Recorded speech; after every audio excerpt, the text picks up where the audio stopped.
overview of the PAI's budget.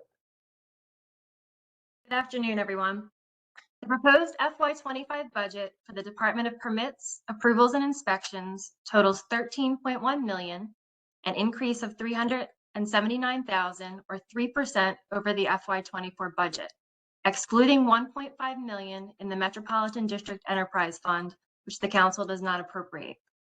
As you can see on pages 2 and 3 of the analysis, the largest portion of the department's budget, the General Fund, totals $11.1 million and increases by $379,000 or 3.5%, primarily due to increases in personnel expenses such as COLAs, increments and longevities, and the reclassifications of various positions. The special fund portion of the budget, which reflects the activity of the Neglected Property Community Fund, totals $2 million, with no changes to funding for FY25. On page 3, the exhibit displays the department's budget history as well as the general fund reversions. The pie charts show how the proposed funding will be allocated across programs and expenditures. Inspections and enforcement represents the largest program allocation, while personnel costs represent the largest category of expenditures. On page 4, the analysis notes the areas within the budget that may reflect department-specific budget flexibility in an effort to provide insight into the operational context for any potential reductions. Operating budget highlights, which begin on page 4, include personnel, the inspections and enforcement program, permitting process, and the Neglected Property Community Fund. Capital budget highlights begin on page 11. At this time, I would like to turn it over for discussion.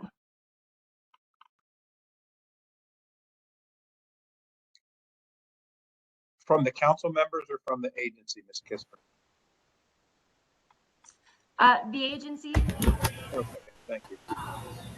Thank you. Yes, please. Sure. Good afternoon, Mr. Chairman, members of the County Council. The first thing I want to kind of do is, well, my name is Pete Gutwell, Director of Permits, Approvals, and Inspections, for those who don't know. I wanted to give you a couple of updates and some of the major initiatives that we'll be working on in the upcoming fiscal year. As you know, we completed for the first time in almost over 30 years a overhaul of our development management and zoning policy manuals. We created a registry for vacant properties with over 285 properties that are listed either in a category of Tier 1, Tier 2, Tier 3. Working very diligently on those Tier 3, which are the blighted and rundown structures, where we've had some success in getting people permits, working on the properties and bringing them back or raised to them. We created a registry for multifamily dwellings or apartments. Over 350 apartment complexes have been registered to date. And we implemented a plastic bag ban that we continue to field lots of questions on, but seeing some activity associated with that in terms of complaints and getting people in compliance with that piece of legislation. We also completed our update to our plumbing and gas code regulations, and we implemented a new floodplain ordinance modeled after the statewide floodplain program for Baltimore County. As we look to the new fiscal year, we continue to modernize and update our, on these efforts, such as we're looking to update a new building code that hasn't been done since 2015. I hope to have that over to you in the beginning of the fiscal year. And then we continue to work on our landscaping and open space manual. So I hope to have that in front of the council in the upcoming year. Obviously, we continue to have some challenges and not only just filling positions, but working with some of our other systematic operations. But we continue to work with Madam AO and HR on reclassifications to be more competitive in those things. We are obviously dealing with a series of retirements. Of the vacancies we are having, it's because of a rolling tide of retirements, promoting individuals, and then backfilling those positions of those vacancies. The ombudsman person for our permitting system has been working very well. They work whether you're a homeowner or whether you're a contractor. Whatever issue you are having with a permit person, that person will be walking you through, hand-holding individuals through the process to ensure that there's a clear and concise method to getting where they need to be at the end of the day. I will speak to, and I know there's a lot of questions and concerns regarding the permitting system and the CityWorks systems. I know we call it the Laura system, but it's really CityWorks and OnBase is the two platforms that we utilize. We've had obviously some challenges in working with that, but I will realize that they not only technology challenges, but there are user error challenges, and there's also business operation challenges.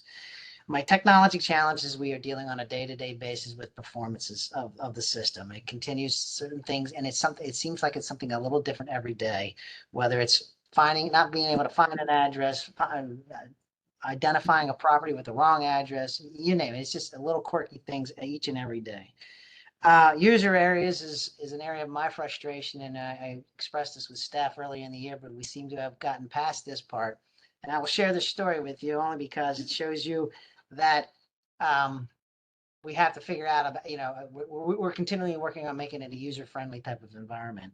So when I look at the number of permits that are intake, we do about 5,000, and I'm just talking about building permits on intake. About 18% of those are resubmits on intake, meaning it's incomplete information, it's the wrong permit type, or something to that effect, or it's just incomplete information. So it doesn't even get distributed on intake. Of those 18%, 30% of those are repeat offenders. So we've gone to those repeat offenders, and we are regularly coming up, we're meeting with those repeat offenders to express, okay, why are you constantly resubmitting? Why is your permits being resubmitted? So those are helping some of the efficiencies and effectiveness of the system itself. But remember, it's 365, 24/7 operations. So with that, we have challenges with, we work a 35-hour week. This thing's always open. Open doors for people to fill out permits. So we range in terms of turnaround times from 24 hours, or it can be, a week and a half to 2 weeks. And I'll give you my one example or story that I give an example where we think we're rolling, we got things moving, things are working well, and bam, we hit a holiday week. This is a day in February. I'm giving you a specific example because I looked at it. It was a holiday week. It was President's Day week. It snowed, so we had delayed openings, and then we actually had it snowed again, and we had to cancel the closing of the government with liberal leave. In 1 week, I think everybody was sitting at their home looking at the snow and thought up with their spring project, and when they were filing out permits. So not only do we not have staff here processing permits, we got slammed with everybody must have been thinking about their spring project. So we fell about a week and a half to 2 weeks behind in that 1 week. So we have ups and downs with the system, but we continue, and that's one of the reasons why you'll see in our budget, we continually to meet the mark or exceed our mark on overtime, because I'm solving some of those problems with overtime costs. As we look to the next phase of our system and modernizing our processes, we realize the challenges with the CityWorks platform. I think OIT, as well as the other agencies that coordinate with PAI, have realized we can't use this platform, and we have to move on to another platform. So we have been investigating and exploring and reviewing other possible platforms that we can utilize to focus on the next phases and maybe go back to the permitting process. But our next phase, in my humble opinion, will be modernizing the development management system. And is yet to see, we're not quite knowing what platform we're going, but we've got it narrowed down to a new platform that we will be utilizing for development management systems. Pete, could I ask a question about that? Sure, I'm done. Okay. Sure. And it might be for Mr. Reed as well. So to update the IT platform, whose budget does that come out of? It's IT's. It's Sorry, IT. Kevin. Okay, this might be for Mr. Reed. So we have $9 million in the capital budget. And, that's a question in itself, because should IT be capital? Does it have a 20-year life? And does that $9 million cover the need that PAI is expressing? It's for system-wide IT upgrades. Director Reed, would you like me to jump in, sir? Okay, it's Deb Schindel. I happen to work very closely. Hello, sir. I normally don't handle OIT capital projects. However, I'm very intimately involved in the capital spreadsheet for the whole county. There is a project for $5,246,000 for PIA land use regulatory automation permits and inspections. I don't know if that is covering exactly. I think OIT would have to be specific on what that project entails, but I do recognize there is a I'm sorry, there was a prior authorization and they're wrapping up needing more funding for $761,000 in FY25.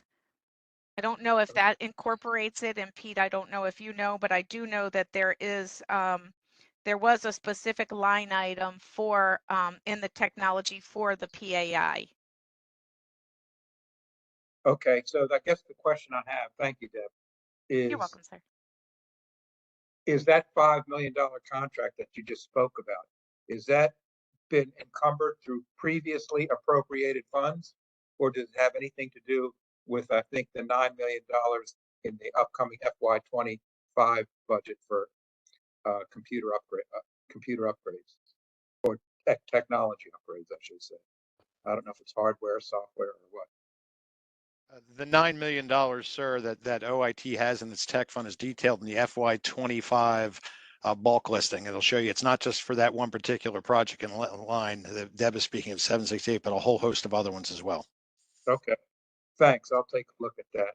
Yes, sir. And do those, because I don't remember, I'll have to take a look. I don't have the book in front of me, but I will get it in between these while the next speaker is speaking. I will grab and take a look at it, but I don't want to belabor the point while I don't have the book in front of me, but I'll grab it in just a moment.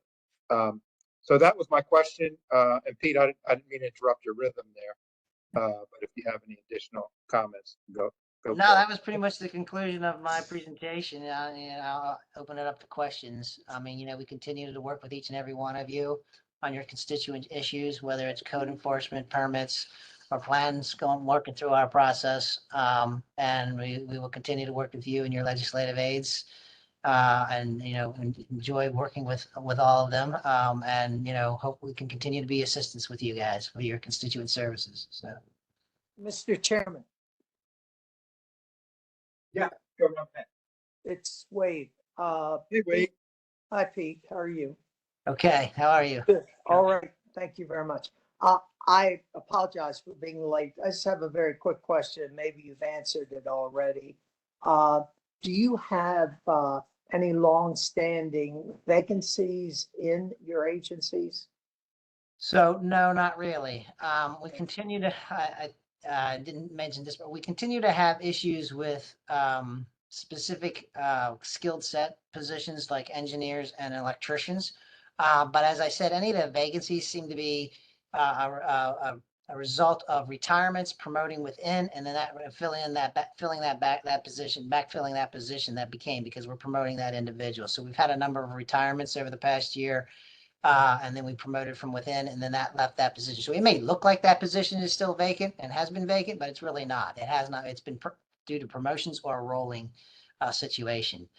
And I would mention permits processing area. We do see a little bit of I call that a training room or a training ground. We have, several in and out revolving door of positions there. We hire somebody.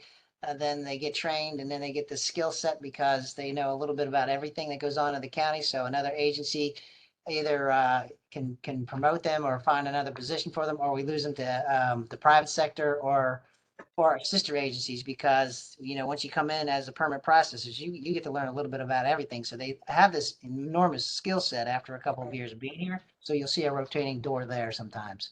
Do you have any idea of how much of your funding was left over because of positions remaining vacant? Or So being that is vacant? what is it? What's the number? total is 323 demo fund. So, yeah, well, I'm just talking to my budget analyst. It's about $300,000 is Okay. what's kind of rolling around in that vacancy spot pot. But like Okay. I said, it's not like we're not filling the positions. It Right. just seems, yeah, okay. So I appreciate all that you do, your department. I find you very, very helpful, and my staff and I appreciate it very much. thank you. Councilman Capps, have you finished? Yes, thank you. Okay. Councilman Young, was that you? Yep. Okay, go right ahead. Sure. Thank you, Mr. Chairman. Director Gutwald, a couple questions, and you're referencing and following up on some of Councilman Catch's questions related to vacancies. Last year, the significant $600,000 increase from last year with last year's budget was specifically for new positions. And I know you're talking about the turnover you've had. Has the salary enhancements that we passed in the middle of the year impacted? Impacted your workforce? You're talking about folks who are retiring, but we're also trying to retain folks and attract by increasing salaries and trying to bring them up to a standard that you would see outside, but also in other jurisdictions. Absolutely. You- We've been very successful in our reclassifications, and thanks to HR and Madam AO. Yes, we have been very successful in filling positions that when we were able to reclassify those positions. So that has helped tremendously in filling some voids, particularly in the engineering world. So. Gotcha. Right. And this all sort of ties together, so I apologize. The overtime was significantly increased, and you kind of went into that because of the new system. I guess I'm trying to give you a chance to elaborate on that overtime. I mean, in terms of So, yeah, I expectation. mean, Yeah. So with the vacancies and the rollovers, and you can imagine that when you have new people in new positions, there's a training period. So the next person that comes in, it's gonna, the people that are the senior people are gonna have to put in a couple extra, amount of time to make sure we're continuing getting the work through and the permits, processes, development plans done, and all that good stuff. So some of it is permit processing, trying to just keep maintaining the volume and stay on top of the differences of a 24/7 operation versus, a week-long operation. But we continue to spend money in landscape services, and I was able to hire another landscape individual. So now we have 2 landscape architects, which hopefully will hone down on that over time. There's some other places where we run hot and cold with inspections. Again, that's the same thing. We have people out, we have inspectors that are on vacation, rightly so.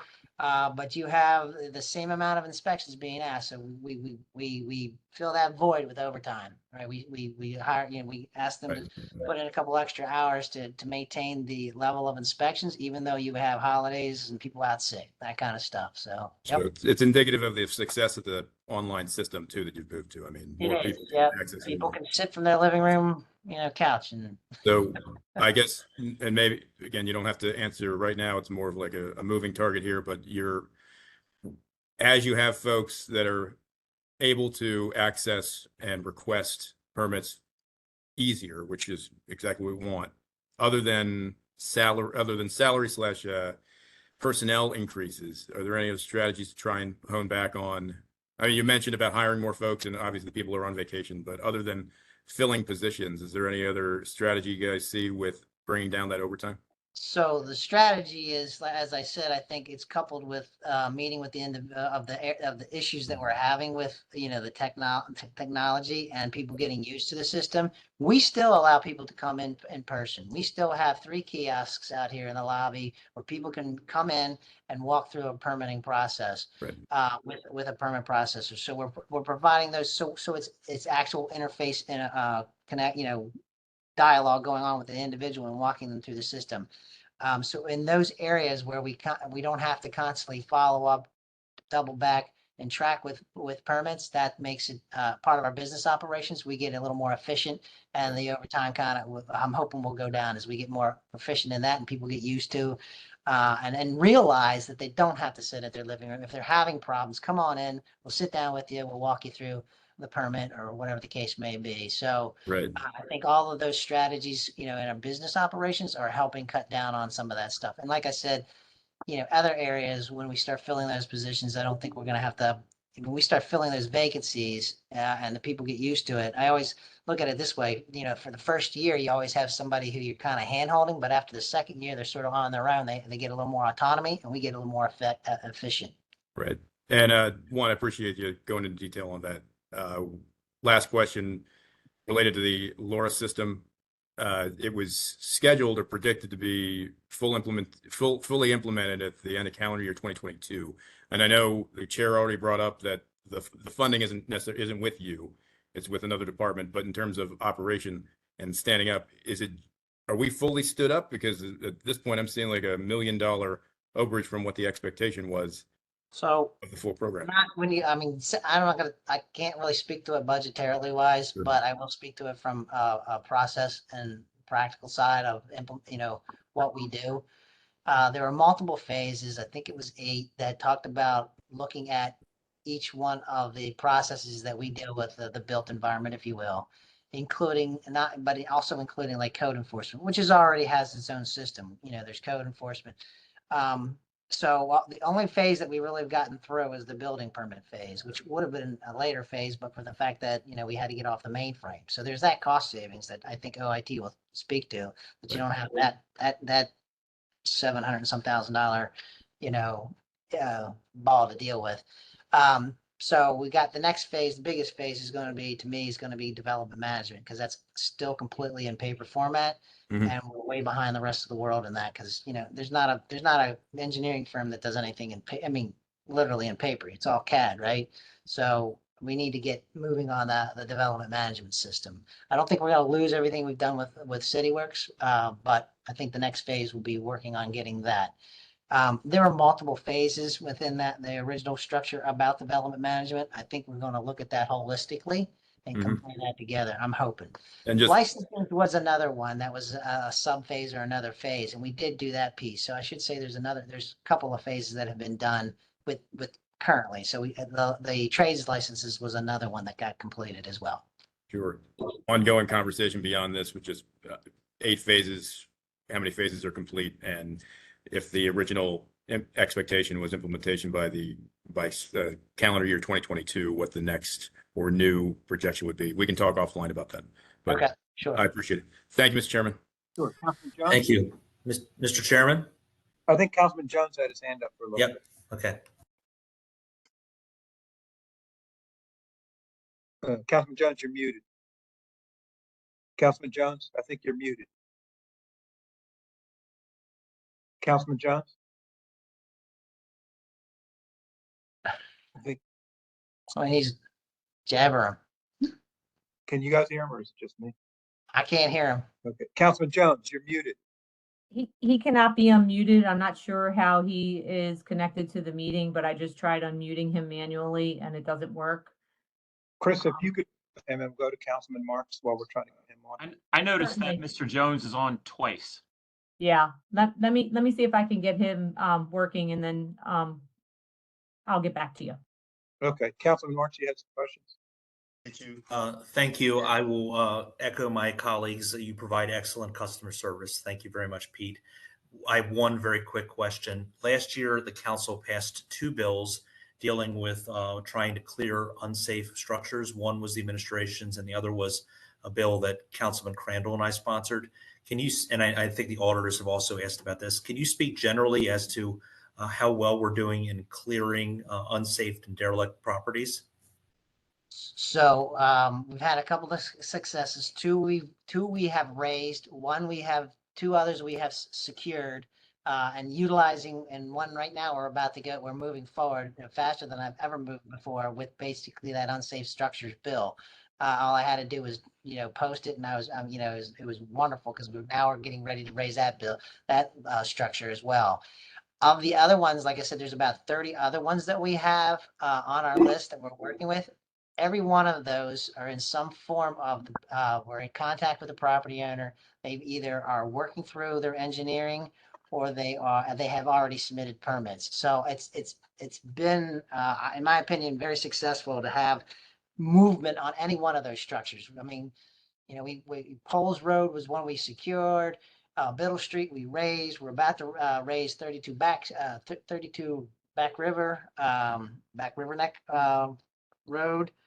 So I think people are starting to see the fruits of the labor with those pieces of legislation. And the unsafe structure bill was, key for a 32 biddle, because we could not find a property owner. So Make sure Carrington is please moving along. okay. But thank you for all your good work. You have great staff. Also want to highlight code enforcement as well.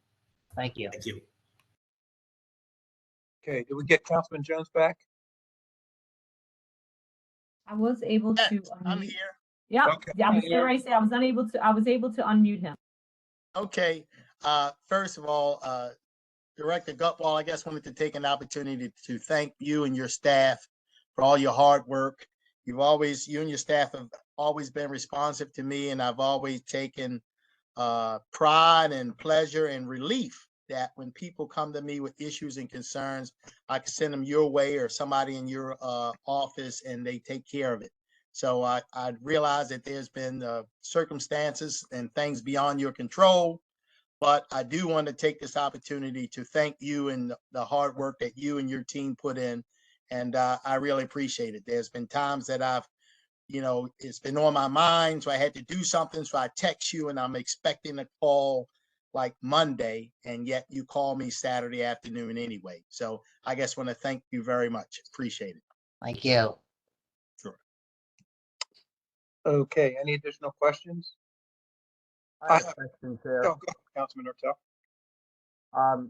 Director Gutwald, question on code enforcement.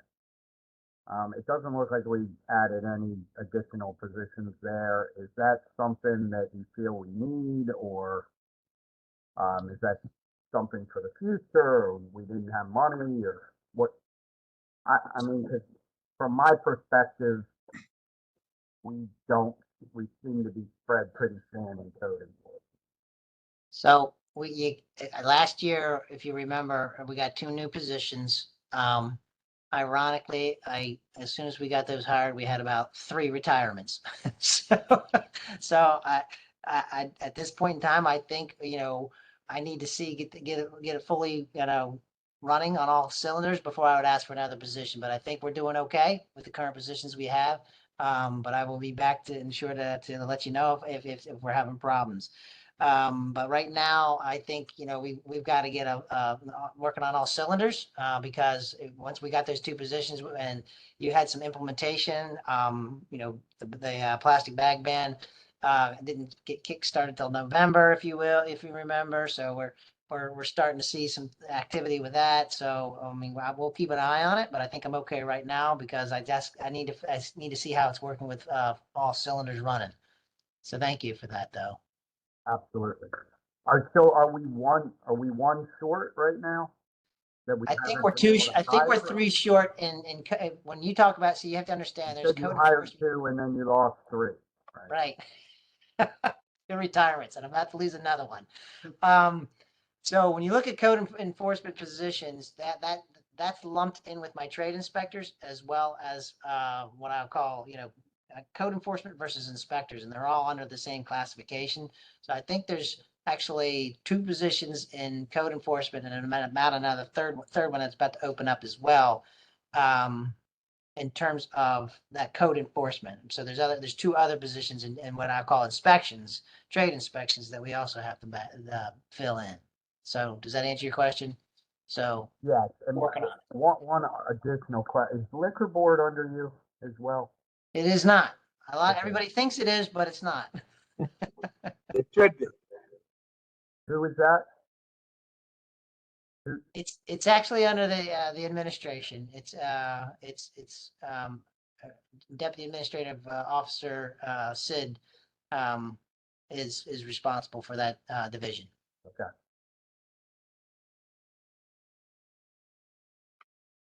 Councilman Ortel, are you, That's all. Thank you. Thank you so much. any additional questions? I have one following up on Councilman Ortel's comments. On page 7 of the auditor's report, it relates, and I think you touched on this, Pete. There's a little chart, code inspection and enforcement positions, officer positions. It says in 2019, 62, 2020, 65, 2021, 65. 2022 was our peak, 72 positions. And now the graph's going in the wrong direction, 66, 68, 67. So in 2025, are we looking at positions or positions and vacant, including vacancies, where we're going from 72 to 667 in 2025? Do you see that chart, Pete? I don't have it in front of me. Do you know what he's talking about? chart, but I don't know where they got their numbers. It says, it just looks like we're going in the wrong direction on inspections, on inspectors, and more importantly to me, and I guess my colleagues, are code enforcement positions.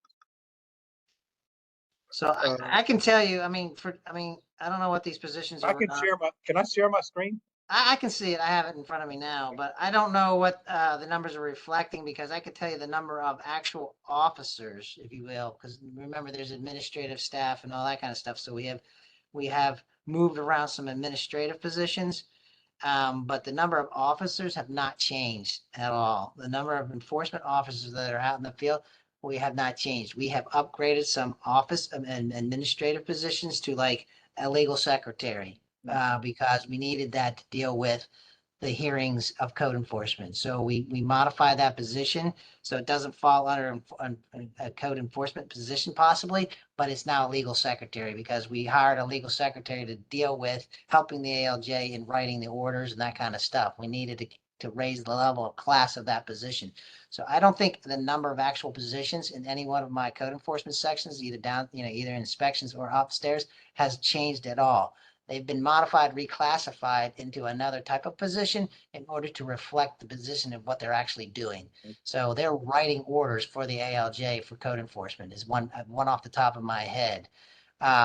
We've identified individuals to assist in plumbing and electrical licensing. So that was a specific coordinator that we asked position to be reclassified as a coordinator, but the actual position got reclassified, but we didn't lose positions. So I'd have to do a deeper dive into those numbers, but the reality is I think it's just a reclassification of a number of positions to reflect what we're needing in an administrative, role as we, go through this, modernization as well as, now the hearings are virtual, right? They're WebEx like this, and sometimes they're hybrid. They're both in person and virtual. So we have to have somebody, working in the technology skills associated with loading up documents and exhibits and those kinds of things.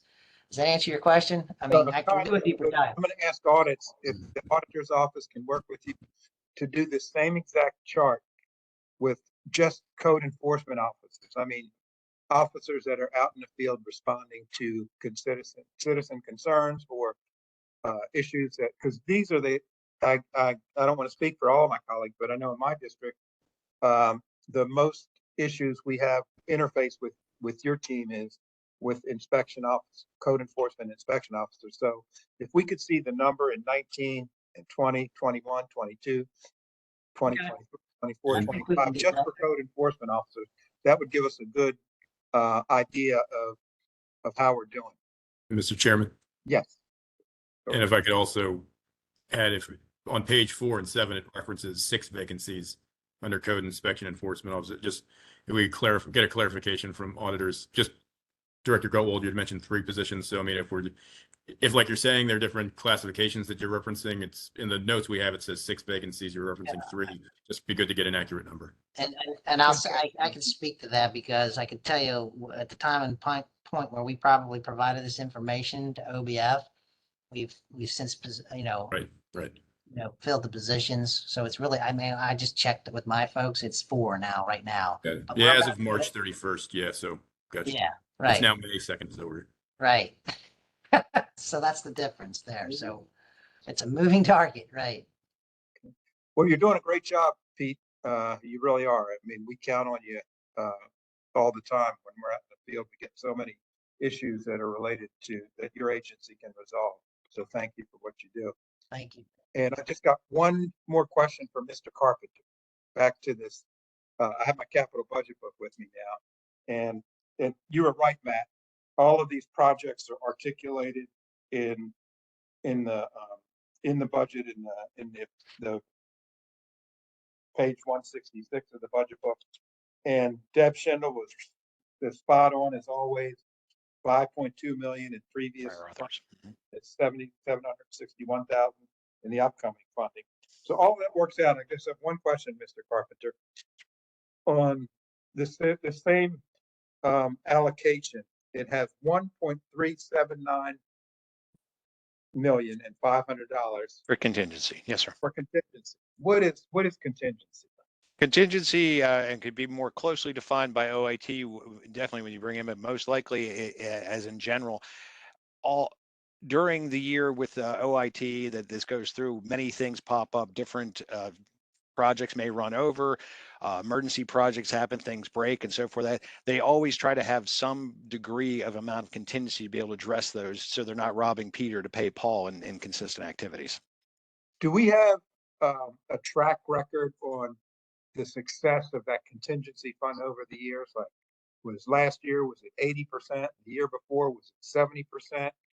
Exactly. So the council, as you guys know, we only have one role in the budget. And for us to fulfill that role, it would be helpful to have a really accurate track record on how that contingency component does, because really the best way to predict the future is looking at past performance. And so if we could get the past performance of contingency, that would really be helpful to us. Yes, sir. I'll reach out to Dana Walker and Chris Martin and ask them essentially over the last several years that, and there's always a component within the bulk list that OIT provides for that is a contingency item of how that contingency has been utilized over the years, over that period for you. Okay. Thank you, Mr. Carpenter. Yes, sir. Any of the members have any additional questions? Okay. Thanks, everybody. I think this concludes the hearing on PAI. Thank you, everybody. Thanks. Thank you. Do we have to log on, log out, and log back in, Ms. Belcastro? No, sir, this is one WebEx for all Okay. 3 agencies today. You ready for planning? Because I will introduce Reginald Sullivan from my office, who will be giving the overview of the Department of Planning's budget. Good afternoon. The proposed FY25 budget for the Department of Planning totals $4 million, an increase of $248,000 or 6.7% over the FY24 budget. As you can see on page 2 of the analysis, the department's FY25 budget is only comprised of general fund expenses.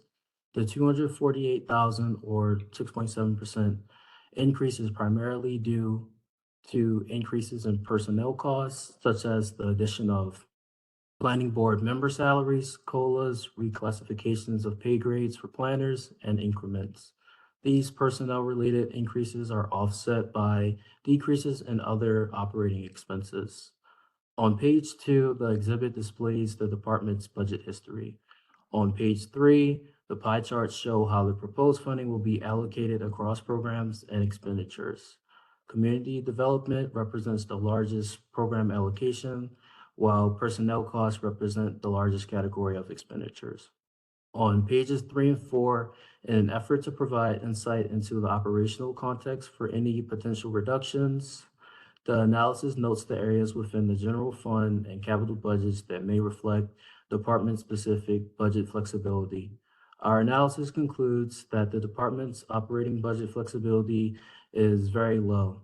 However, the department's non-lapsing capital budget account utilizes general funds, which are contributed to the capital budget via the county's capital pay-go appropriation. As noted, this is a non-lapsing account, so amounts previously authorized for expenditure out of this account may be available for spending during FY25. This account is considered a bulk capital project where the council appropriates funds which are earmarked for specific projects. Prior year earmarks that are underspent or unspent or prior year contingency amounts may be available for use depending on the executive branch's plans. Operating budget highlights, which begin on page 4, include personnel expenses, operating expenses, and the Community Planning Institute. Capital budget highlights begin on page 6, ARPA projects on page 7, and prior capital projects on page 8. At this time, I would like to turn it over for discussion. Director Lafferty. Thank you, Mr. Chairman, and members of the County Council. Thank you for the opportunity to be with you this afternoon. I have with me from the Department of Planning, Amy Mante, the Deputy Director, and Elizabeth Hans, who's our budget analyst. As Mr. Sullivan indicated, the Department of Planning's primary budget focus is on personnel services, with almost 96% of our total budget dedicated to personnel. We do not have much flexibility beyond that. As to the capital funds that Mr. Sullivan referenced, these are funds which have been appropriated but yet not allocated. Over $7 million of these dollars are still committed to Security Square Mall. Another $7 million is in the bank waiting to be actually expended for the purchase of property that the council approved on the west side of the mall property from Helmsman Properties, 12 acres of land surrounding buildings that exist on the site. As to Security Square Mall, in fact, we have begun working with the consultant. We had another meeting today with Redgate Real Estate Advisors to lay out a plan over the next 30, 60, and 90 days. With their due diligence actually beginning, we'll be doing a site visit tomorrow to make sure they're more familiar with the property as well, and meeting with some of the tenants as well as the general manager of the mall before they actually engage other stakeholders. And that is also in the process. There are a number of other projects that also have been identified for funding. Glen Home Martin Museum, the Natural History Museum on Bel Air Road, Maryland State Fair, as well as Impact Baltimore on Liberty in Randallstown, where funds have already been appropriated but yet not allocated. So the funds that have been identified in this report do not take into account projects that are waiting actually to be initiated. In many cases, waiting on the actual applicant to submit requests for the next tranche of funding. Question was also posed regarding the impact of the salary enhancements. I'd like to be able to say that it's been a tremendous boost in our ability to attract or retain employees, but I don't think I can go quite that far. Certainly the COLAs have been beneficial. The longevities also assist, but we are still continually faced with attracting new talent and retaining that talent over a period of time. We're hopeful that the compensation and classification study that has been initiated by the administration will provide us some relief, so we'll be able to be more successful in attracting and retaining the quality of planning staff that all of us want to retain. In this package as well are comments and questions regarding the CZMP and the Community Planning Institute, and I'd like to ask Ms. Mante if she could address the two questions that have been posed by the auditors.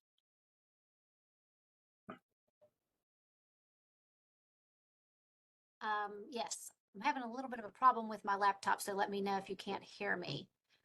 I guess the first question regarding CZMP, I guess is question number one about the budget, about needing any additional costs as far as that goes. The CZMP wraps up in August, as you all well know.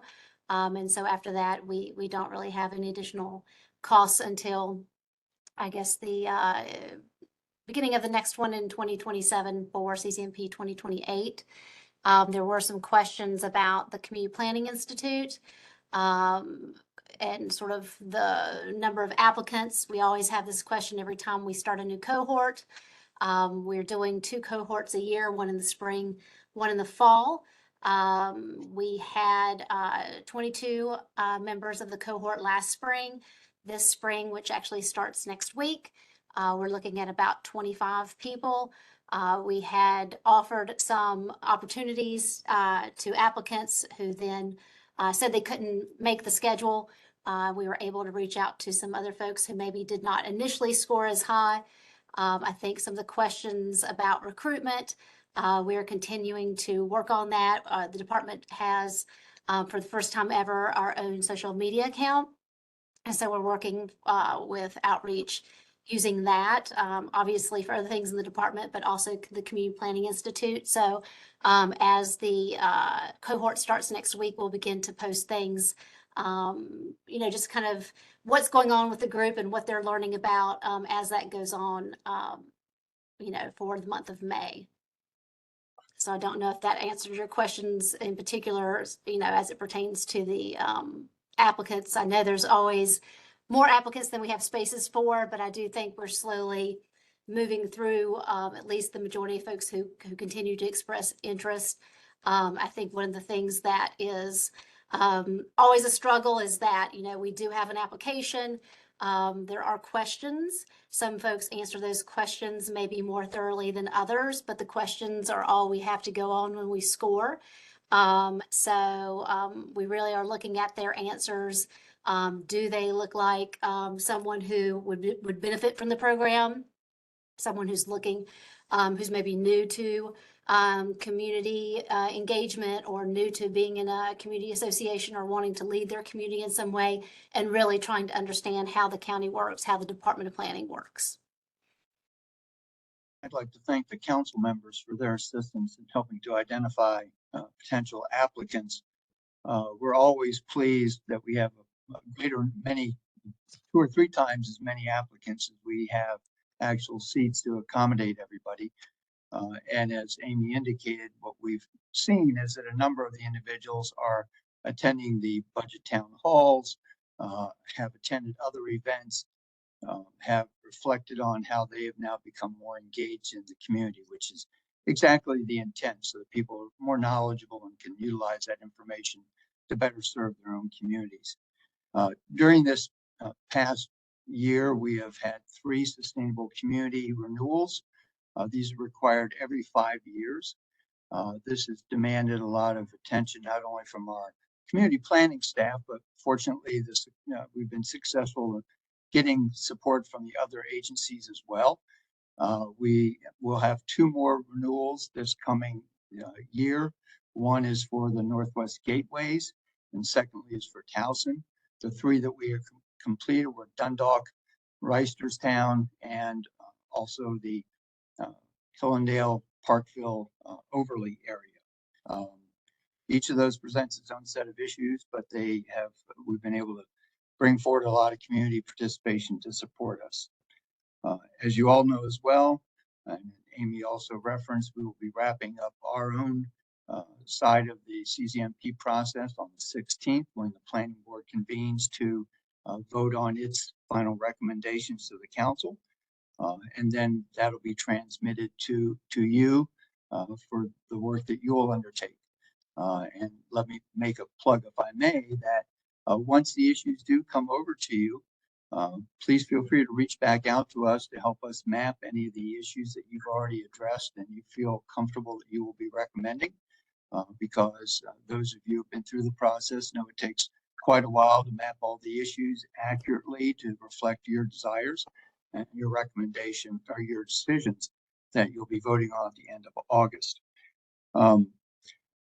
There's a set of questions regarding the American Rescue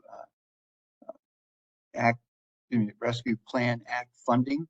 There are a couple of things I want to highlight in that regard. We have focused on trying to bring a new community development organization to life in Randallstown Liberty Road corridor. The Greater Randallstown Community Development Organization has now gotten to the stage that they're getting ready to hire an executive director.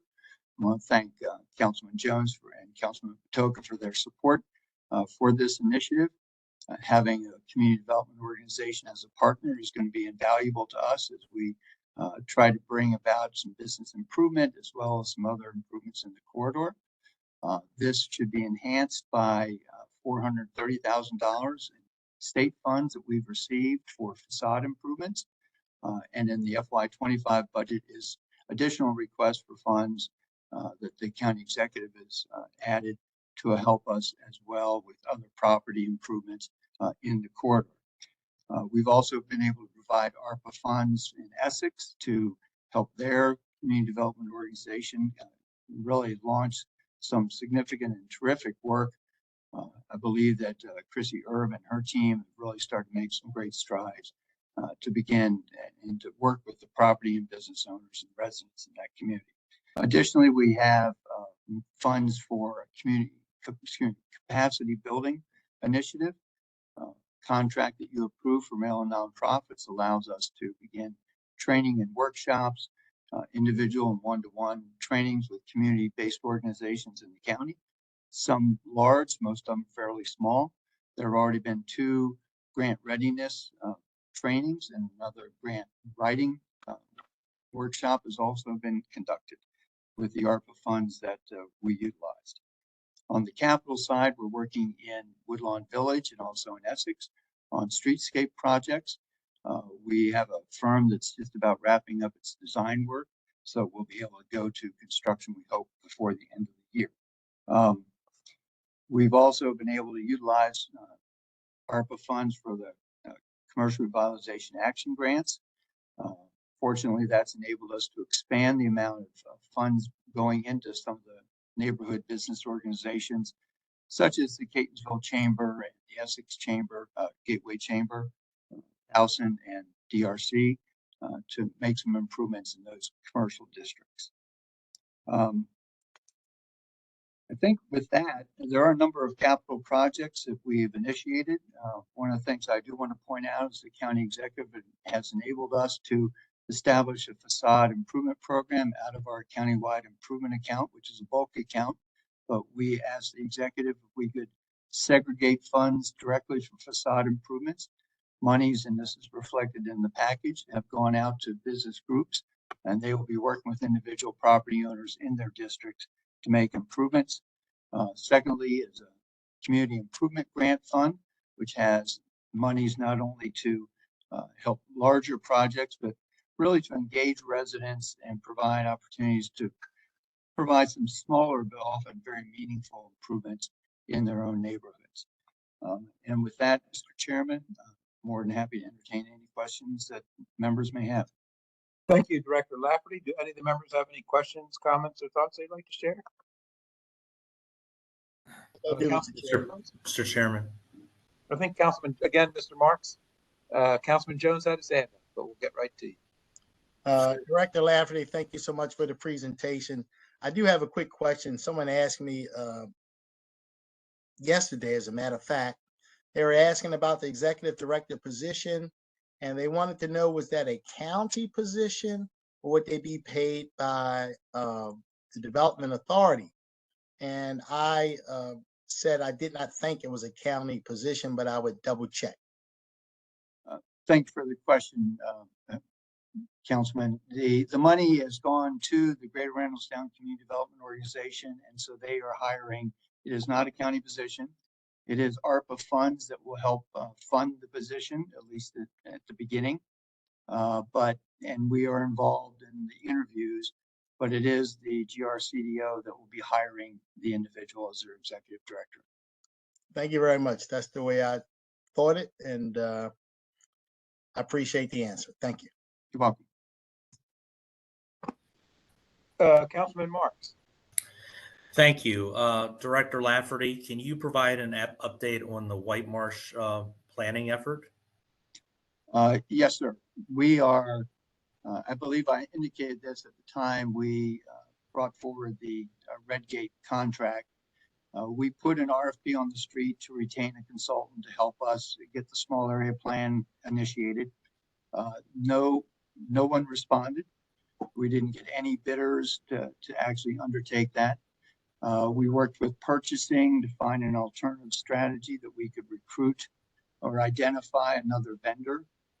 We reached out to a vendor who we thought would be very capable of helping us. It turns out they have some conflicts that probably make it unrealistic to bring them on board. So we had a meeting, actually, I think it was on Monday, with another potential local firm that we believe planning firm that we can bring on board to help us get that work initiated. As you know, Councilman, it'll be a complex initiative because of the diversity of issues in that catchment area that we identified in the master plan. But we were told by the group with which we met on Monday that they hope to get back to us hopefully by the end of this week and let us know if we can proceed with them. Thank you very much. Secondly, I want to commend your department for the excellent job it's done with those community grants, including Amy Menzer. Very, very helpful. So thank you. Thank you. I will pass that along. I think Amy's done a terrific job. We brought on Domenico Romeo, who's also been able to help us accelerate some of the applications, maybe to Mr. Carpenter's chagrin a little bit, but it's been really positive, I think, at our end. So thank you. Thank you. Yeah, no, outstanding work there. Thirdly, I do need to ask about the decision by the department not to recommend a neighborhood common zoning for any properties. What was the reasoning behind that as part of the CZMP? Yes, sir. Well, our position is the same as it was in 2020, Councilman. The properties that have been identified are preserved or in some instances belong to the county, like stormwater management facilities that will not be developable or developed. We did not feel that it was necessary to put any further designation or overlay on those properties since they're not able to be developed. Well, they're already in protected status. Not to belabor the point, it's a budget hearing, but it takes a single vote of the council to sell a lot of those properties, and some of those are not stormwater facilities. They're areas that could easily be sold. I just disagree with you there. I do thank you for the work I outlined earlier, and particularly on those grants. Thank you. Mr. Chairman. Councilman Young and then Councilman Couch. Thank you, Mr. Chair. Director Lafferty, good to see you and appreciate the run through for the department. One that this could be for Amy, just about the Planning Institute. Good to hear that there's a waiting list and the folks that are interested. Doesn't seem like they're having it. There is a problem with reaching folks about it. You did mention about expanding capacity. How are you planning or thinking of capacity to expand that in the next calendar year, next fiscal year? So what exactly do you mean, expanding staff capacity or capacity for more? So you mentioned that you would like to cohorts? expand capacity because the interest is there from folks since there's a waiting list and you can't fill those spots. So my question is, how do you plan on expanding access for the folks that would like to participate? So, I mean, we continue to have these cohorts, like I said, twice a year. We continue to try to reach out to encourage people to apply. I mean, the ideal class is about 23, 24 people. I guess, if we got to a point that the number of applications or so much that we would offer additional cohorts. But I would like to say that we do have a scoring rubric, and for the most part, when we're looking at these applications, if you score low, it's generally because you haven't answered the questions in a way that indicates to us that right you need or want to attend because that you understand what the program's about and what it's not about, or that you understand that this is something that's going to add to something you don't know. We do have a lot of people who have been very active in the community and who seem to want to be in the program, and we understand that, but they either don't score high enough because they don't answer the questions well enough, or so everybody I've talked to has had a great experience with the program. Just from the things that you were saying, you had referenced expanding capacity, and like you're saying, these checks and balances that you're using in terms of who can participate. I was just asking a follow-up to when you said expand capacity to allow more people to use it. Doesn't seem like the problem is finding folks. I was just asking what you meant by expand capacity. It's a great program. I'm looking forward to how you guys expand it. Director Lafferty, question for you related to language access. The budget has, specifically from the county executive, there's language access and translation services allocated into the budget. Just specifically, what's that going to look like? And what's that going to be pertaining to? Well, we we recognize that we're going to need to expand more and more of our documents into other languages. It may go beyond Spanish as we deal with more and more immigrants, immigrant community, new Americans who are coming from either Asia or from Africa. We've tried to be intentional in putting out materials that are in Spanish particularly, but we're now focusing on almost all the materials that we generate, and meetings that may lead to having more interpreters as well. That's not, we attempted that a couple of times. There hadn't been much, well, the number of people who utilized it probably they were underrepresented, so that wasn't as helpful. But we're, as I said, being much more intentional. Juliana Valencia Banks and her team have been terrific in helping us reach out to other communities. And we just know that we're going to have to continue to upgrade the kind of materials that we're providing in other languages. That's great. I appreciate the answer. And last thing, on page 3 of the documents that we were given, it was discussing 17.85 million in non-lapsing funds that hadn't been, or in the fund that hadn't been allocated. I just want to give a chance to elaborate on those funds. Sure. So I touched upon this a little bit earlier. For instance, monies that have not yet been allocated out of the balance, $30 million that was put aside for, or that's been brought into the account for Security Square Mall. There's still at least $7 million that's sitting in that account, and other monies that may be more, because I'm not sure if the money for the actual acquisition of the Helmsman property has actually been allocated. If not, that's more funds that are sitting there. Money for the West Baltimore County Redevelopment Authority has been appropriated but not yet been allocated. There's been money that was appropriated for the Natural History Museum that has not yet been allocated. So we have funds that have been appropriated, and I don't have a full list, but similar items like that have already been allocated, but yet have not yet been, appropriated, but not yet allocated, either because the applicant hasn't submitted the material requesting the funds, or as with the West Baltimore County Redevelopment Authority, it's still getting its legs under it. That makes sense. And Mr. Chairman, if you allow me one more question, just that reminded me too, you mentioned ARPA funds, and that was in the analysis too. I know that the administration has referenced in the past about looking at where ARPA funds have already been allocated for spending. And this may not be the case with you all because it's specific to projects that may already be in the till, or it may not be ARPA funds designated to you. Are there any ARPA funds that haven't been allocated yet that might be available for reallocation to another area that could be spent before the deadline or allocated before the deadline?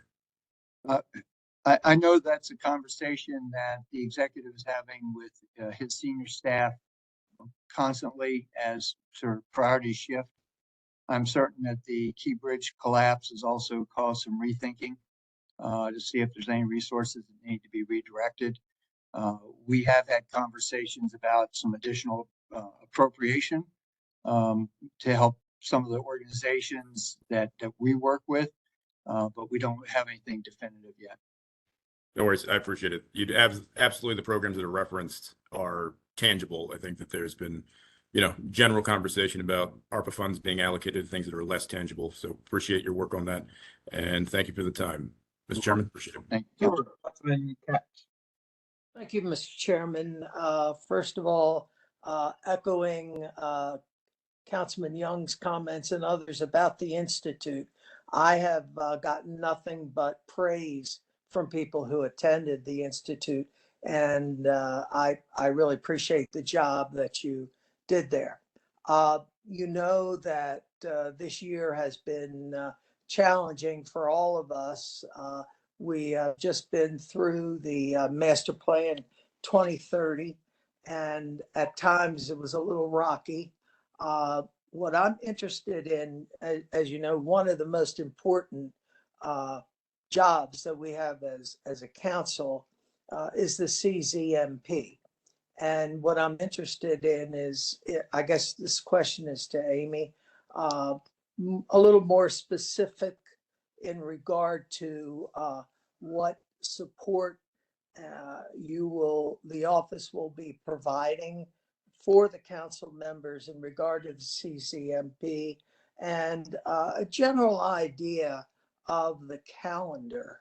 I involved many constituents in these decisions regarding zoning. And because of that, I need to have a more specific idea as to when we've got to wrap this up and go to the next step. So I guess, I don't know if that's Amy or Steve, it's you. Sure. But As Steve mentioned, when we send over our transmittal from planning board, which will be shortly after May 16th, we'll be ready to start working with you whenever you, have made some decisions on any of the issues.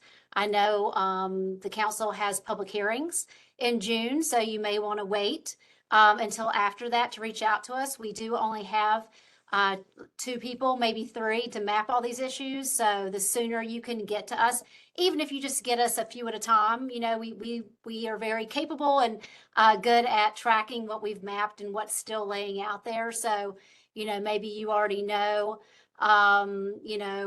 what issue, what your decisions are going to be on some issues, specifically if there's some of the council issues or, whatever. As soon as you want to get those to us, you can reach out to me. What we'll do is probably similar to what we did last CZMP is as long as they're, fairly uncomplicated, we can take a stab at them. And then we'll have you come over and meet us at the library like we did when you guys came to file them. And we will, let you look at them. And then if you think that they are what they're supposed to be, you can sign them. If there are issues where maybe you want to carve out, zoning here or there, maybe a little bit more of an intricate mapping exercise, then we probably would ask you to come and maybe sit while we map it to make sure we get it where it needs to be, that kind of thing. But as soon as you feel like you're ready, and if it's 10 issues at a time, or, maybe you've got 60 or 70% ready, the sooner the better. We do have, it's going to be the summer, people are on vacation. And I'm just trying to make sure that we can manage it on our end with the very small staff we have to do this. We also recognize, those of us who've been involved, that there are last minute decisions. I would say, if any of those could be made by the day before the vote, it helps us get an accurate log of issues to Mr. Bostwick, which he will need to rapid fire read these things off at the meeting, because he reads off the acreages. So, it's really hard on us to try to map something a few minutes before the meeting. That will delay the meeting or you guys getting started on this part, because we would have to generate the map that generates the acreages, that then generates the log of issues that Mr. Bostwick has to read from. So Now- we're ready whenever you are. Oh, good. Each district has a planning staff that's assigned to that district, correct? Yes.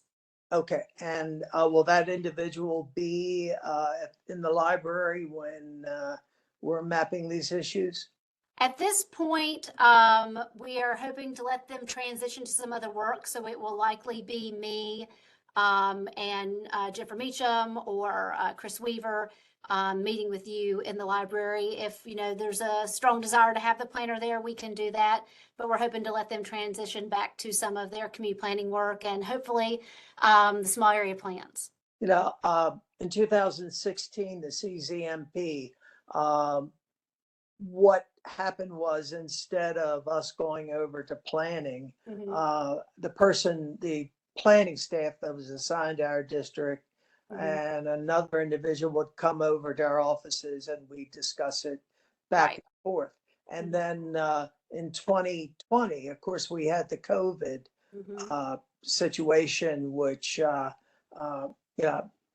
meetings in person weren't really encouraged, and I certainly understand why. So we're going to proceed like 2020, not like 2016. Yeah, I think with our reduced staff and again, because we've got, so much stuff going on, that we're just gonna have to try to do the best we can to, again, if you've got some simple, decisions where you're going with, existing or what was recommended, I mean, you can very easily, give those to us. If there are more intricate, either from the perspective of lines you want to draw, or if you've got questions, again, we can set up some meetings and bring Mitch or Jeff Perlow over, if there needs to be some, if you need some advice or, if you want to do that on your own, that's also fine. We're here to help. It's just, we have to logistically trying to figure out how to manage it, the best we can.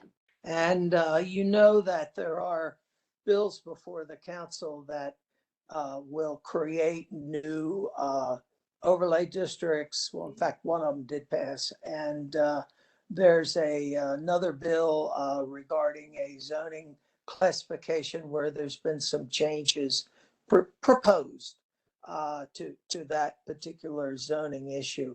You will be prepared to should we decide to utilize the new overlay districts or the change zoning, that's not going to be a problem, right? I believe it should be fine. Okay.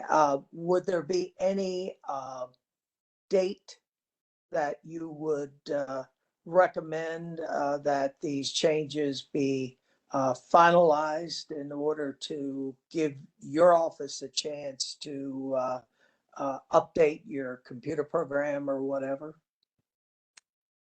Changes be finalized, you mean the Well, council's decisions? new overlay districts, or I don't know if anybody's putting in a new. I'm not zoning. sure. I'll have to ask, and we can Okay. get back to you. I'm not sure between OIT and the data layer, in GIS, sort of what the timing is for that.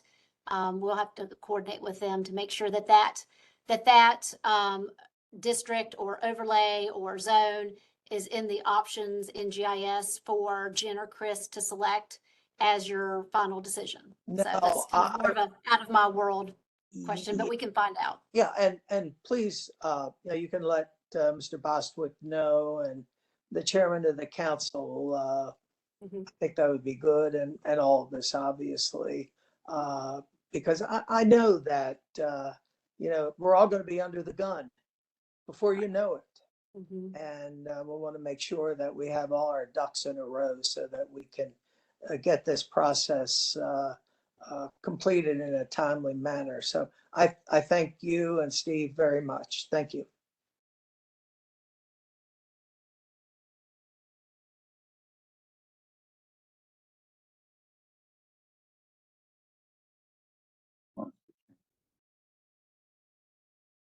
We're done. I think we lost the chair momentarily. Thank you, Councilman Urchello. I was having a little bit of difficulty. So I do have a couple of questions if all the other council members are done. Mr. Lafferty, just a couple of questions. Let me start off with the budget town hall meetings.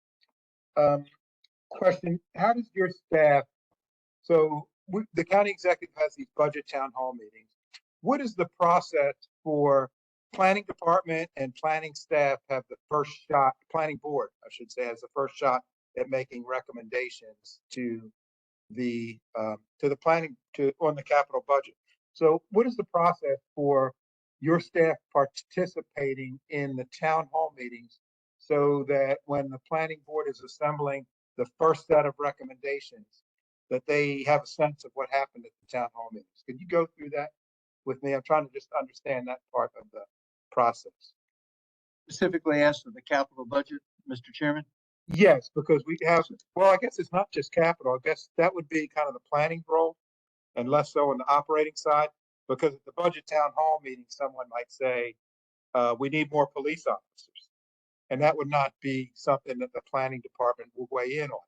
But if, let's say something came in, we need to acquire a park that needs to be in the capital budget. We need a street resurface in the capital budget. We need our commercial corridor. And so the process we have now is the first shot that the public has is at the budget town hall meeting. So what I'm trying to understand is how does that information get conveyed to the planning board so that when they make their first set of recommendations, they're armed with that information to make a good set of recommendations that facilitates what they heard at the budget town hall meetings? How does that all work? So, well, the cycle doesn't quite follow that because the planning board takes up the capital budget in January. And there will have been a public hearing in the previous October. So this coming October, there will be a public hearing which will enable the community members to come out and testify or to make any requests on the capital budget side. The capital budget then is assembled by the different agencies during the late fall and presented to the planning board in January. The planning board then votes out that capital budget set of recommendations actually before or about the same time as the first town hall meetings that the county executive's been holding. So the cycle is a little different. And we have not, since the town halls are really geared to the upcoming capital budget as well as the operating budget, we've not used that information to feed the next capital budget consideration by the planning board. So it's a different cycle, is I guess what I'm trying to suggest here. So I just wonder if we should try to manage expectations both for council members and for the public. Is if what you're saying is that, so mine was on February 1st, I think maybe January 31st, something like that. So the 33 people that spoke at the budget town hall meeting, really their best expectation for those needs to be met would be in fiscal 26. No, sir. They'll be taken care of in fiscal 25, but that's the information that the agencies and the county executive's office will sort of distill to determine which of those projects would be funded in the upcoming FY25, in this case 25 budget. But the planning board will have already had the review of the agency requests and any public comments or requests that would have been made the previous October. Because there seemed to be a disconnect, I think, for myself and for some of the other members have shared that with me. And I just wonder if that's part of the disconnect, is that there's two processes going on. There's one that's agency driven where the agencies are submitting their request. They start that in October. They're plowing forward with that.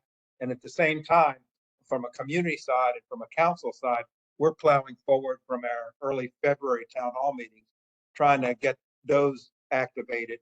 The agencies are trying to get those activated, but they seem like they're on separate train lines. And I just wonder, how do we get them on the same train line so that we're doing it in a coordinated way? Well, the planning board does receive public comment in October. It's certainly not nearly as robust as the county executive's budget town halls. But we have dozens of people who have been known to speak about whether it's, flood issues or road repavement or senior centers or a whole range of issues. And the planning board then takes that into consideration as they deliberate on what recommendations they send forward to the county executive. I wonder if maybe I'm misguided on this, because I'm sending my community leaders and people that reach out to me to the budget town hall meetings, but I guess I should be sending them to the planning board hearings in October rather than the budget town halls in February. Maybe that's. I guess, and you've undoubtedly done this as well, probably recommending that they do both. Yes, that they should come to the planning board meeting and make their case for whatever improvements they want to see, and then reiterate it at the county executive's town hall meeting. Yeah, we send out email and social media blasts for both, but maybe it's my mistake because we should have really focused on planning board and less so on the budget town hall meetings. How does the planning board become aware of, how does the planning board become aware of information that was brought forward at the budget town hall meeting? How are they made aware of that? We have not historically, because that is for that would be for the preceding budget year. So that when people are testifying in February at your town hall meeting with the county executive, that's going into the FY25 budget. And yet then when the planning board convenes in October, they're considering the FY26 budget. Now, and we've not to date, at least, gone through town hall budget requests to see how they've been either funded in the budget or need to be reconsidered by the planning board. Well, I'm happy to help with that because myself and my team, we've done it. We had 33 requests and only one project funded and it was funded at 10% of what the requested amount was. So I'm going to leave that alone. I think I understand what the disconnect is, but I just got a couple of other questions. Two are related to capital budget. One relates to what I just talked about, the Pikesville Armory. The request was $5 million. It was funded at $500,000 level. That was the only one we got that was requested at the town hall meeting, that we were partial, I guess, 10% successful on that particular request. So what was the thinking to not fund it at the full request and only do 500,000 rather than the request of 5 million? Who made does the agency make the request? Is that a planning request? Who is the requesting agency, and how does that particular process work? I don't know, Councilman. Our department did make a recommendation one way or another on Pikesville Armory Foundation funding. Okay. The Liberty Road funding, is that funding the 930,000? Is that do we have any amount? Is it like a pool of money for grants, or is it a certain amount that's designated for Liberty Road from, let's say, Brenbrook to Carroll County, and then Brenbrook to the Beltway, and then the Beltway to the city line? Or is it just a grant funding? How have I asked Mr. Croner this to get a breakdown, or I don't like to use the word breakdown. That sounds like something's broken. Get an kind of where the money is specifically allocated to, which areas of geography. Do you have a sense of that? The 500,000 that the county executive has put into this year's proposed capital budget does not have any boundaries from any particular roadway, or not.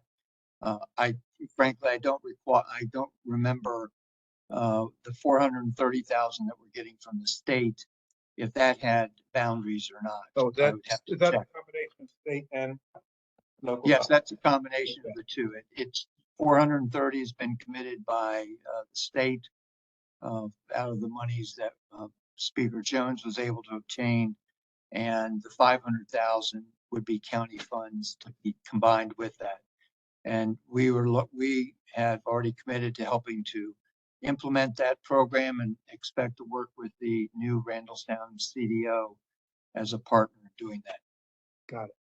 And then the last question I have relates to, it's a follow-up to Councilman Mark's comments about NC zoning. And so I know that Lloyd Moxley kind of generated that definition in, I believe it was before my time. It was the 2016 zoning cycle. And I think 2012. 2012 zoning cycle, that was a little bit too. And I think there was some intent related to that. It was intentional, is the word everybody's using nowadays,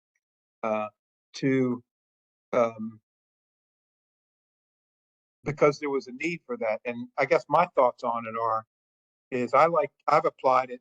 I have a zoning issue right now on Gwynn Oak Park, and part of it has commercial zoning.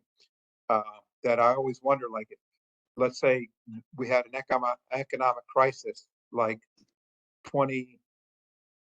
2008, and we were looking for remedies, and who knows what those remedies could be, because remember in 2008, no one would have ever expected like a cash for clunkers program, if anyone's old enough to remember that, or the banking industry turning upside down where we had to bail out banks, or the real estate market and the mortgage industry turning upside down. So these things can happen. So I guess the whole NC Commons approach is really what I would call a belt and suspenders approach to land use, where yes, it does have that designation, but what if?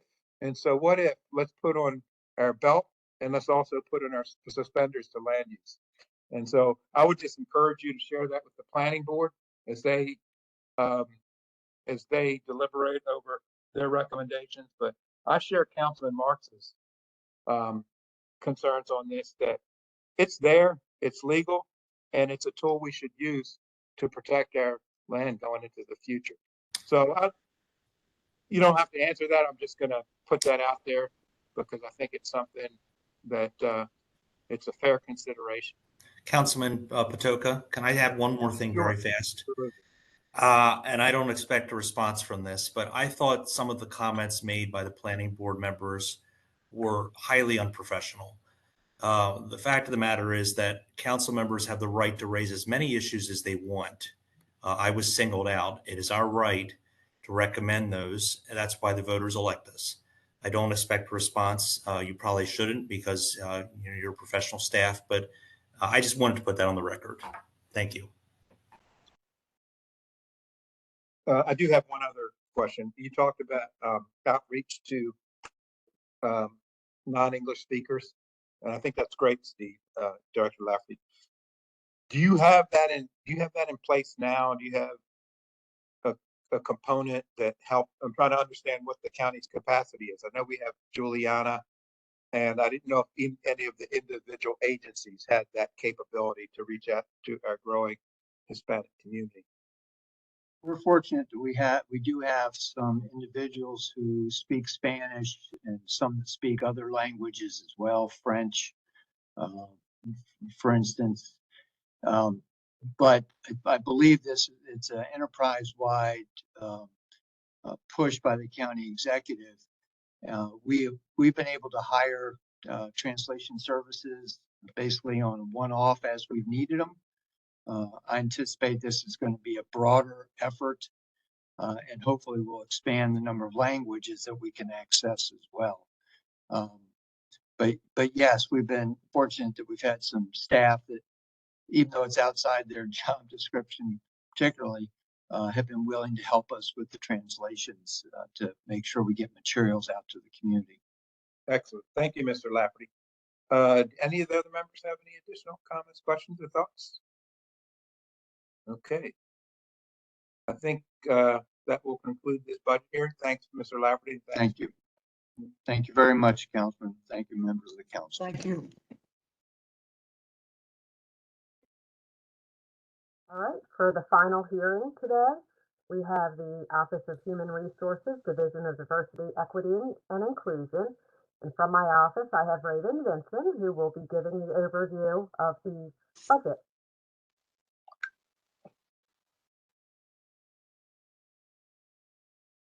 Okay. Good afternoon. The proposed fiscal year 2025 budget for the Office of Human Resources, Division of Diversity, Equity, and Inclusion, which represents a single program within OHR, totals $1.2 million, an increase of $41,000 or 3.5% over the fiscal year 2024 budget, primarily due to the expansion of personnel costs and professional services operating expenses. On page 3, the pie chart shows how the proposed funding will be allocated. Personnel expenses, shown in blue, account for the majority of the budget. Contracts and services account for the next largest slice of the pie, with funding for training programs being its main component, and the remaining costs include travel for conferences and supplies and materials. Beginning at the bottom of page 3, various new costs are listed in the section titled Budget Flexibility to reflect that there is a relatively small amount of flexibility within the proposed budget in terms of positions that are not presently filled and contractual services for the annual DEI report. Beginning on page 4, the operating budget highlights section analyzes the drivers of the changes within the division. Personnel expenses, which total 1.1 million and reflect approximately 88% of the budget, and operating expenses, which total $148,000 and reflect approximately 12% of the budget, are detailed. Other topics for discussion, continuing on pages 5 through 7, include an overview of the division's responsibilities, including the creation and publication of an annual DEI report and the division's role in administering the Minority and Women-Owned Business Enterprise Program. Finally, the section concludes with a note on planned uses of American Rescue Plan Act, ARPA, funding for projects. At this time, I'm happy to turn it over for discussion. Okay, thank you. And we have someone from, Yes, good afternoon, Councilman Patoka and members of the oh, council. people, Savita, Yes, there you are. I was trying to find the right screen. Go ahead. yes, sir. I do have a presentation. Just bear with me. I am pulling it up.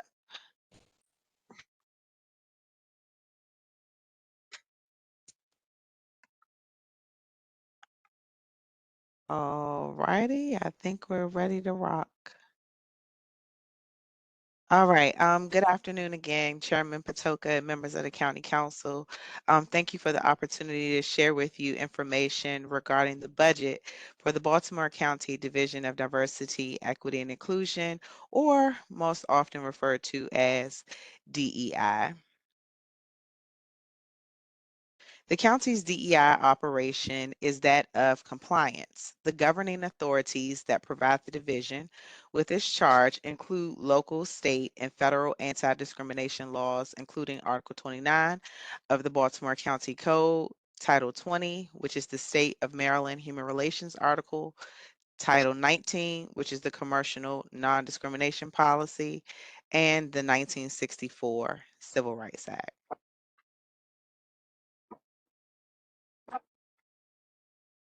Bill 3223 that established the Division of Diversity, Equity, and Inclusion, as well as Executive Order number 2002-005, also provides authority. Specifically, the Executive Order gives us authority over the Minority and Women-Owned Business Enterprise operation.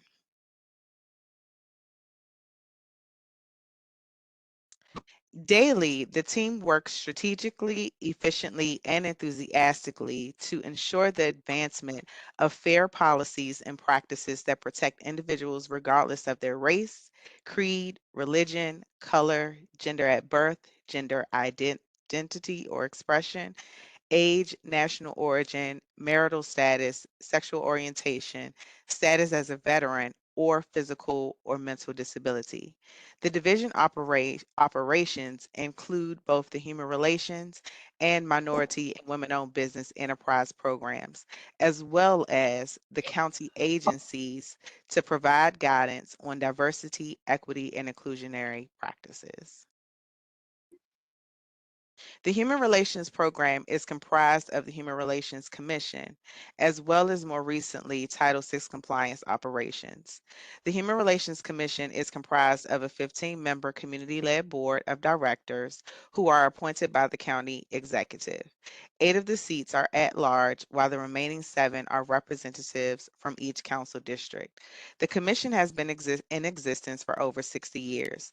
The mission of the commission is to eliminate discrimination through enforcement of the Baltimore County Anti-Discrimination Civil and Human Rights Law, which is outlined in Article 29 of the Baltimore County Code. This includes prohibiting discrimination in the areas of education, employment, finance, housing, and public accommodations. More specifically, claims of discrimination in private institutions against the protected group, i.e. race, creed, religion, color, and so forth, do constitute an investigation by our team in the area of education.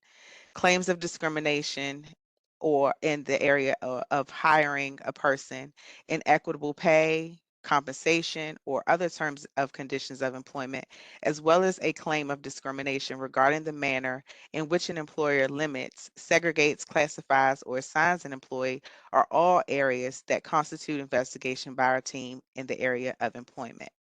Claims of discrimination in lending institutions when seeking financial assistance, including loan approval, fixing on a down payment, interest rate, duration, or other terms of conditions of a loan, are areas that constitute our investigation in the area of finance. Housing discrimination includes sale or rental, multiple listing, brokers organization, property value, or solicitation. And last, the claims of discrimination regarding exchange of goods and services, including denying a good or service advantages, facilities, or privileges that would be otherwise available to the general public, would constitute our investigation in the area of public accommodation. It is important to note that there are exceptions to this. Businesses that are larger than 15 employees in size are referred to the Maryland Commission on Civil Rights, Equal Employment Opportunity Commission, and/or the Housing Urban Development as applicable. Also, claims of discrimination against county government, the public schools, or the community college are also exceptions, as they are not subject to investigation by the Human Relations Commission and are therefore referred to the appropriate state and/or federal entity. Claims of discrimination in the aforementioned areas are investigated accordingly or referred to the proper entity for compliance review. The outcome of an investigation may include training on specific diversity, equity, or inclusionary practices, including bias, cultural competency, sensitivity, or LGBTQIA+ awareness. In FY 2023, there were 47 complaints received. Of the 47 complaints, 24 were successfully resolved through mediation, and 23 were resolved at the intake and filing phase.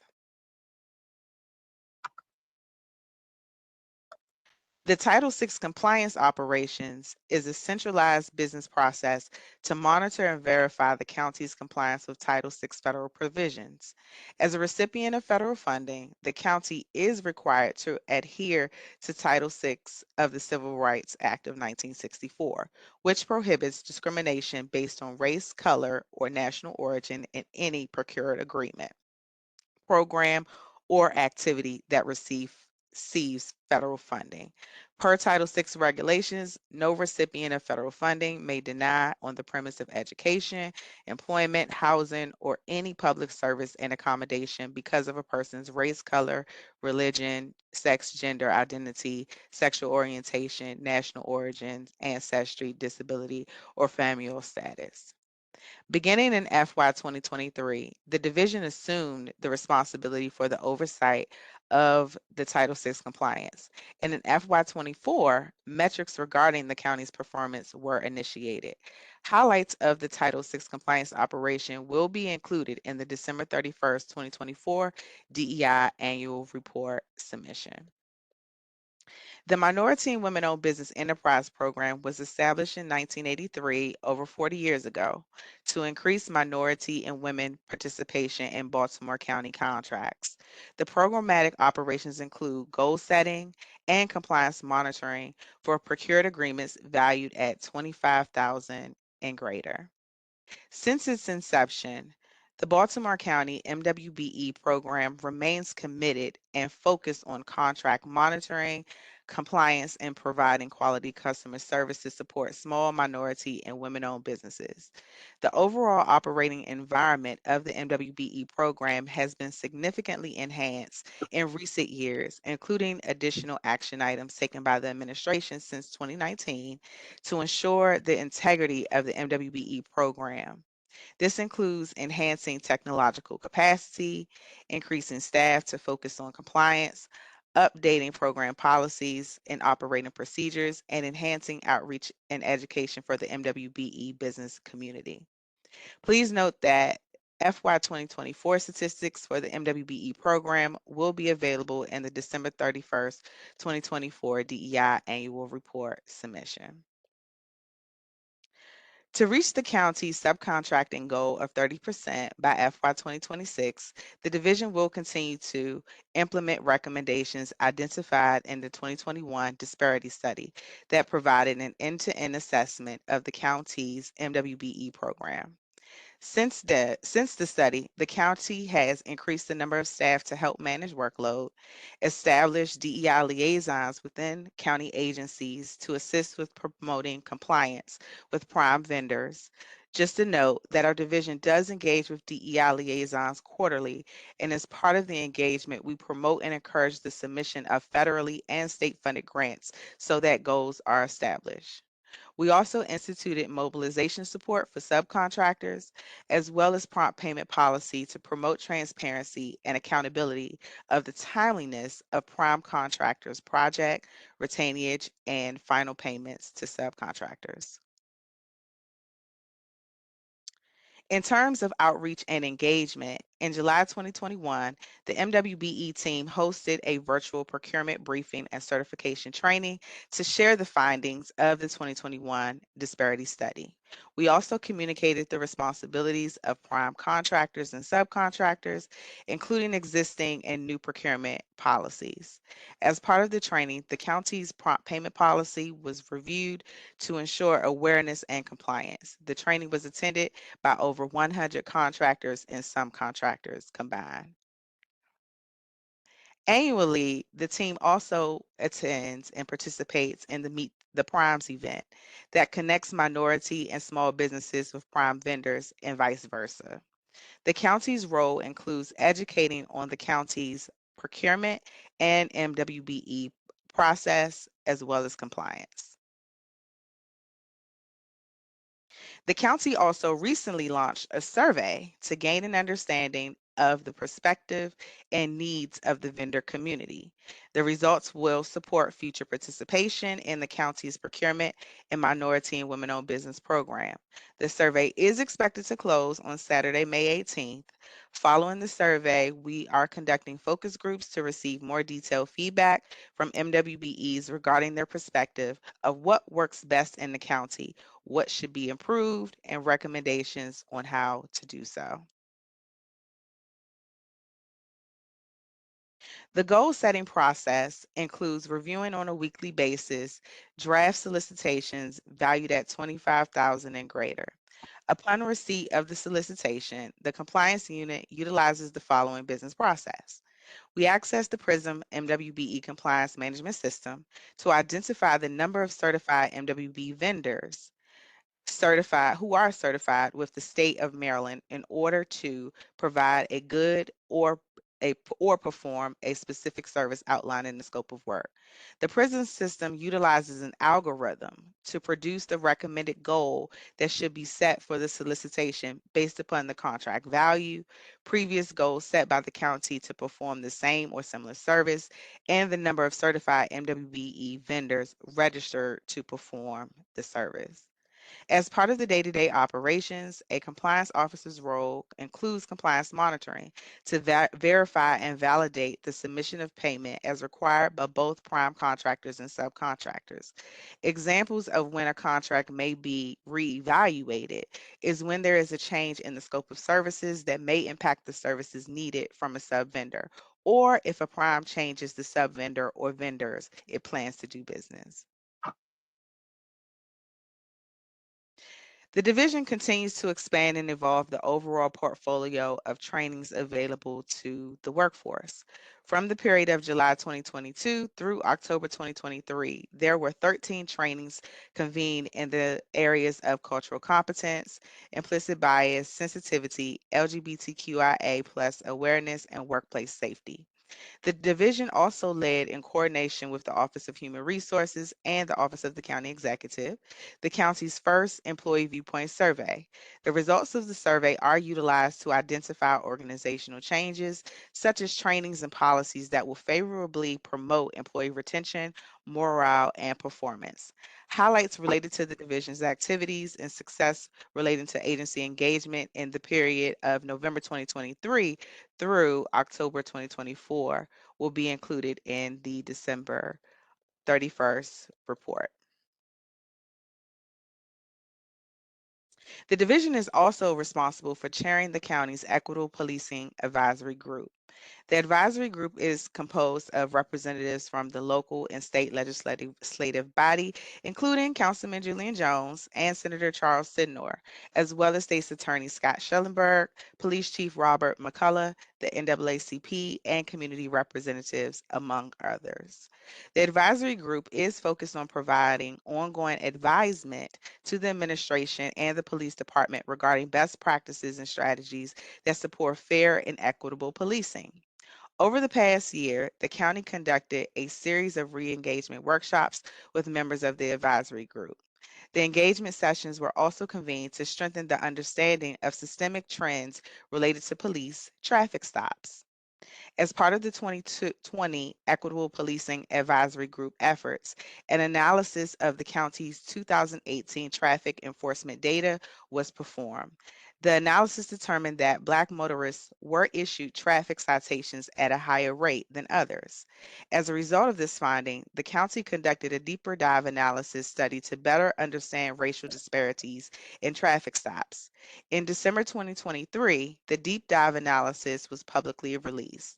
The findings of the study are that while disparity in traffic stops persists for Black drivers, there are several indicators that the trend is moving in a positive direction. While it can be inferred that there is bias in traffic stops in 2017 through 2019, which was the first period assessed in the deep dive analysis, it is not dominant in 2020 through 2022, which was the second period reviewed as part of the deep dive analysis. The study also found that the most concerning disparity for Black and Hispanic drivers occur post-traffic stop. Black drivers are far more likely to have their person or vehicle searched for probable cause during a traffic stop, even though these stops are less likely to find contraband for Black drivers compared to white drivers. Hispanic drivers are also issued citations at a higher rate than both Black and white drivers. The division is also part of the New Americans Task Force that was charged to develop a New American integration and inclusion plan that addresses the social and economic challenges in Baltimore County's New American community.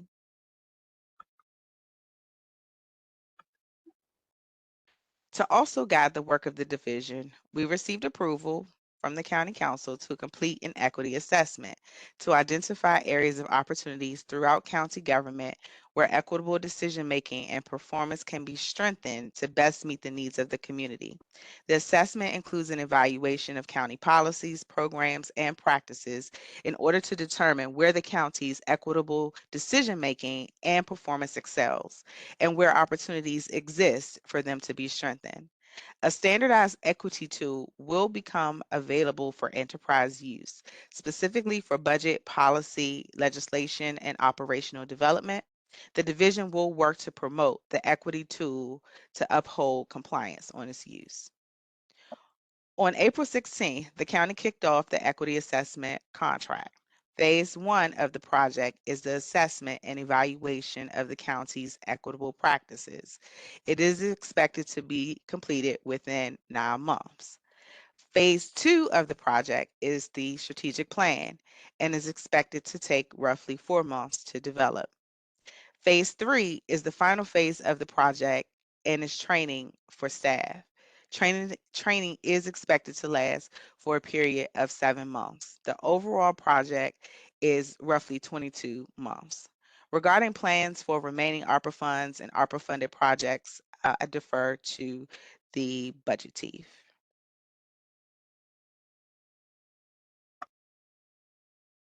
Based upon the portfolio of work described, including compliance management, outreach, and engagement, as well as trainings, it is important to attract and retain high-quality staff who are experienced, enthusiastic, and knowledgeable about trends and best practices in their related field of operation. And while there are trainings offered internally, there unfortunately are not trainings that are specific to the technical needs of the Division of DEI operation. Examples of professional development services include the Certified Public Manager Training and the American Contract Appliance Association trainings.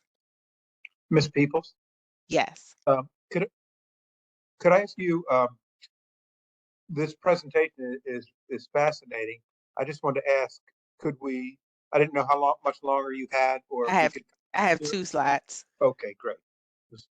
Okay, go right ahead. Thank you. To recruit and retain high-quality staff, it is equally important to ensure that pay equity exists throughout the division, and in addition to ongoing professional development opportunities. With this in mind, the division has been successful with prioritizing and achieving these goals. As reflected in the Baltimore County Strategic Plan, the county prides itself in being a best practice jurisdiction, setting gold standards that enhance quality of life, creating opportunities that are equitable and inclusionary for all, and these same standards are applied and reflected throughout the division.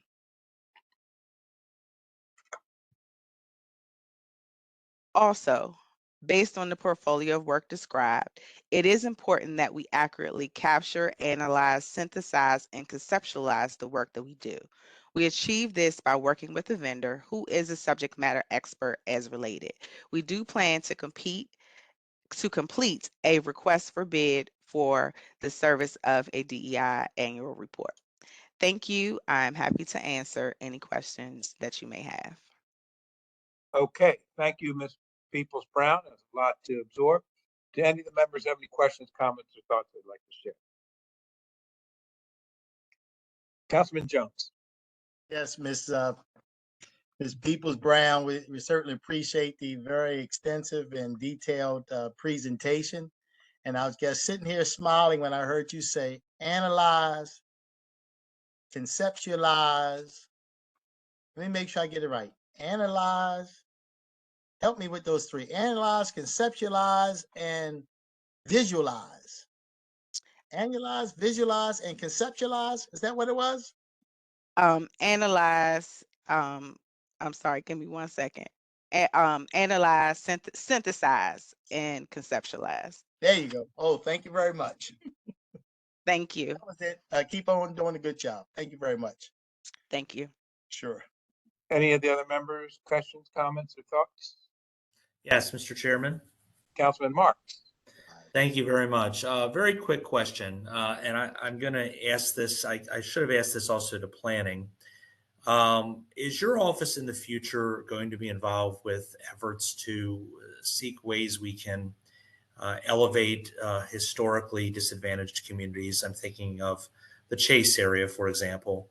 We had this discussion about Benji's Road and the sewer interceptor, but there's a larger issue that I feel like the Chase community has been neglected. We see money going into other areas throughout the county, and that's been kind of marginalized. Is that something that you all can look at in conjunction with the Department of Planning?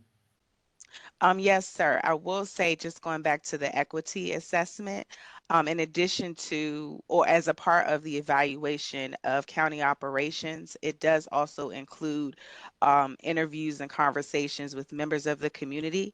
So we want to make certain that the services that the county are providing are indeed viable for the audience in which it serves. So based upon what you just shared as far as elevating historically disadvantaged communities, that would absolutely be an initiative that we would be a part of. Thank you very much. I mean, I know we've done a lot of work in Turner Station. We're doing work in East Towson. And that's all good work. That's all exceptional work that's needed. I do want to give a shout out though for Chase, which I think also needs some attention. Thank you. Thank you. Any additional questions, comments, or thoughts for Ms. Peoples Brown? I got a couple then, Ms. Peoples Brown. Yes, sir. One is piggybacking on Councilman Marx's questions about Chase. Does your agency, does your office have a role in the capital budget? Looking at equity, we had the issue with Benji's. I'm thinking of, you know, I'm thinking of areas that I represent, like Lockhart, for example. I can tell you that precinct is 89% African American, and the only capital projects we have going on in Lockhart are sewer lines that really is not helping Lockhart. I guess it is because the overflows won't go into Powder Run, but it's really to address sewer from upstream. So it, and then we have Alter Street that's being Alter Street was resurfaced 4 years ago, 6 years ago, I'm sorry. And now we're digging it up to put sewer and water in there. And so I just wonder, is that fair to, and I just wonder what role your office has with developing a capital budget. So it is equitable, it is inclusive, kind of the namesake for your agency. Yeah, yes, sir, Mr. Chairman. So again, referring back to the equity assessment, we do envision having an equity tool that would be utilized throughout the budgetary process, as well as policies, standard operating procedures, and so forth. So going forward, it is our vision or our expectation that that process would be further strengthened based upon the assessment that our vendor is doing for us. So that's at a policy level, but not at a kind of granular item by item. Is this item we're doing as a county, whatever that item is it fair? Is it equitable? Does it address the need? So anyhow, I just want to put that out there and just have two other questions. One relates to the New Americans Initiative. Does your office have bilingual capabilities? So just as the other departments mentioned, we do have access to language line. So we have access to language services for translation and so forth. But let's say there was an issue in, let's say, Hispanic community, which we have, you know, Hispanic community is one of our fastest growing demographics. Mm-hmm. And there were issues of equity. Would your agency be able to jump into that and help a council member work through it? Do you have a role in that, or is that some other entity? That would be more so the Office of Community Engagement, which is where the Office of Immigrant Affairs is currently located. Okay. I don't know. It just seems to me that, well, I got to say that if you're going to be equitable and inclusive, I think the staff should reflect that. And I'll just say, perhaps you may want to consider being able to have direct outreach to different communities. I mean, you run your department how you want to, but that's just something, it's just an observation that I want to share. And lastly, no, I'll just stop right there. Thank you, Ms. Peoples-Brown. Any of the members have any additional questions? I have a question, Chair.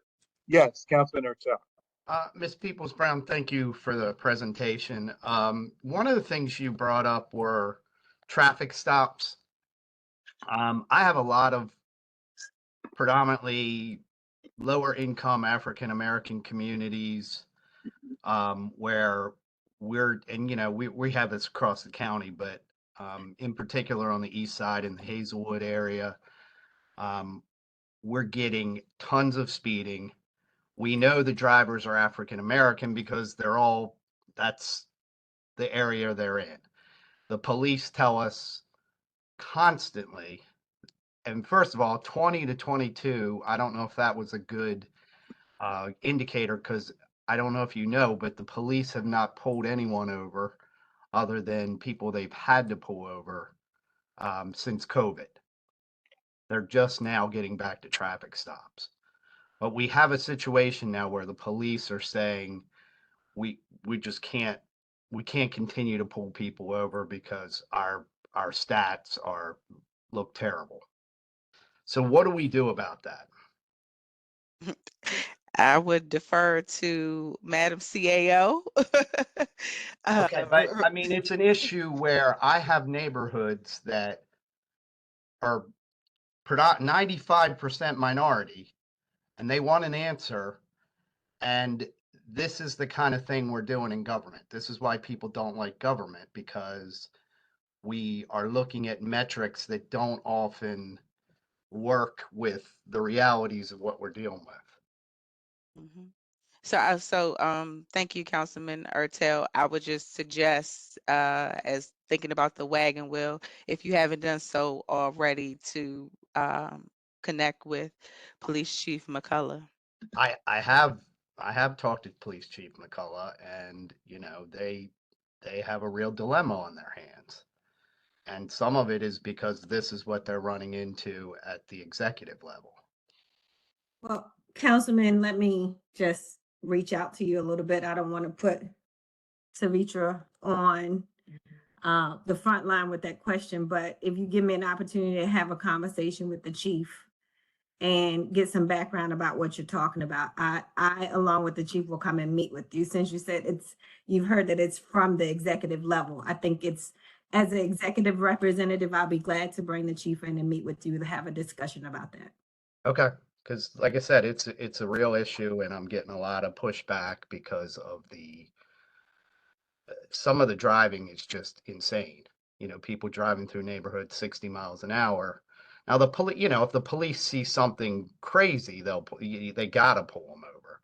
But a lot of times they're seeing stuff and they're like, we're just not gonna pull people over when we know we're gonna get tagged for this. And Yeah, I know I know it's an elephant in the room kind of thing, but we got to do something. So again, I'll bring the chief in to have a conversation with you, but I think that our police department does a really great job at making sure they're keeping crime down and making sure that they are taking care of the community. So as it relates to pulling people over, I think it takes a deeper dive to understand where they are using their resources and having a conversation about that. So we're more than welcome to do that with you. Okay. Mr. Chairman. Yes, Councilman Yap. Thank you, Mr. Chairman. Before I begin, a quick question, Ms. Peoples, I think you did mention it or was mentioned earlier. How many folks are in your division? Yes, sir, Councilman Young. We have 12 total number 12 total of, employees. yes. Appreciate that. Just want to thank you for the in-depth and detailed presentation based on the in-depth and detailed questions that were asked of your extremely small department within the umbrella of OHR. You have outperformed and impressed in anybody that isn't paying it. Anyone that would say that they can't see what it is that your office does at this point isn't paying attention. So thank you for that in-depth in each question that was asked about your department and concerns, and also budgetary questions related to it. So with that, I just want to ask, could you let us know a little bit about, even the last year, how's staff been responding to diversity and inclusion training programs that you've offered? Yes, sir. Thank you so much for the feedback. So holistically, feedback has been great. We instituted a process of sending out surveys, post trainings, and the feedback has been consistent, which tells us that we are headed in the right direction as far as giving the staff information that not only we believe is necessary, but that they're actually interested in. Right. And sort of on the same line, in interaction with other departments, department heads in implementing those programs and training programs, how has your interaction and collaboration with them been, if you wouldn't mind? Yes, that too has been favorable. In fact, I've received several requests regarding when's the next training because their staff are asking. So it's been a favorable outcome across the board. And last question, appreciate it, Mr. Chair. Moving forward, how's the role of grant funds and external funding been playing a role in your division's budget? And how do you Yes. expect it to grow over time? As far as grant funding and that's solely on the MWBE side. We have, as a part of our review of contracts, grants are a part of that as far as goal setting. We also have on the Title VI side, making certain that there's language in the various solicitations that go out that are utilizing grant funds to ensure that we as a county remain compliant. Understood. I appreciate the answers to the questions and your time. Thank you. Thank you, Mr. Chairman. Okay. Thank you. Councilman Young, do any of the members have any additional questions, comments, or thoughts to share with the people? Councilman Jones. Yes, I guess wanted to take another opportunity. I was impressed with the presentation, Ms. Peoples-Brown, and I guess want to talk a little bit about the committee that I serve on, along with the chief and other members of the command staff of the police department. And although we look at the stats in terms of probabilities of people being pulled over and whatnot, this issue started some time ago with the state police doing this, and no time do we drill down deep to look at an individual officer. It's always at a macro level throughout the entire department. And you know, Ms. Peoples-Brown, I got to admit, there was an awful lot of information you put today in terms of how your office will touch a lot of parts of what the county does. And I guess want to thank you for your hard work and your dedication. Thank you. Thank you, sir. Okay. Any council members have any additional questions, comments, or thoughts to share? Okay, with that, Ms. Peoples-Brown, thank you so much for your presentation. And I think that will conclude our budget hearings for today. Thanks, everyone. Thank you. Thank you, everyone.